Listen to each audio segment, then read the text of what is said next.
Hi, this is Jim Sackman, and this is another Success Friday video blog. This week, we're continuing our series and talking more about leadership. And in particular, I want to talk about the problem of how do you start becoming a leader. For a lot of people, that's kind of a problem. They don't have a lot of experience leading, so they don't know really where to begin. And so that's where we're going to start here. And the basic is to create a vision. That's the first thing you do, is create a vision, which has to have some characteristics. It has to be timely, it has to be measurable, and it has to be valuable. So what do I mean by that? By timely, I mean it's got to be able to be completed in some rational period of time. There's no sense in making a vision that you're going to get people to follow effectively that's 50 or 100 years from now, because some people might subscribe to it, but the bulk of people want rewards sooner. They want to be able to complete things in a more timely basis. And this is especially true when you start becoming a leader, because people will not understand what you're doing if you set a vision so far out into the future. Second of all, is it's got to be measurable. You can't just have a vision that's a PR campaign.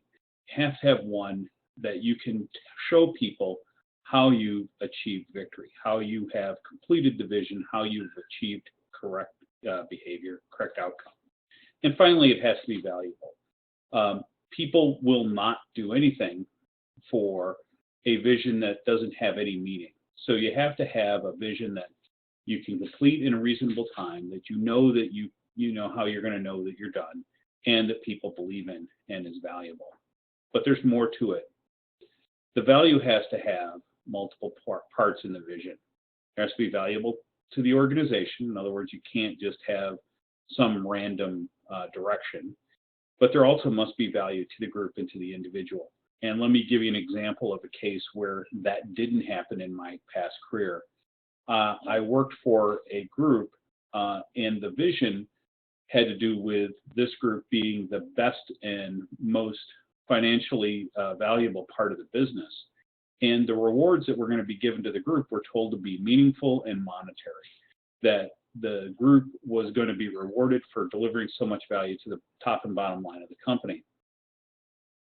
When we started asking details about what that meant, the answer was we were going to get to use better computers than other people in the rest of the company.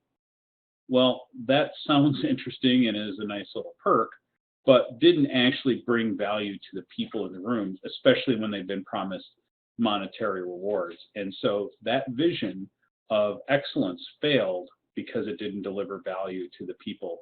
It delivered value to the organization, but not to the people in the group. So you need to have something where you connect the value to the organization, to the value to the group, and eventually value to the individual. So that's where you start. You got to create a vision, and you go from there. And we'll talk about more about this next week. So this is Jim Sackman, Focal Point. Change your business, change your life.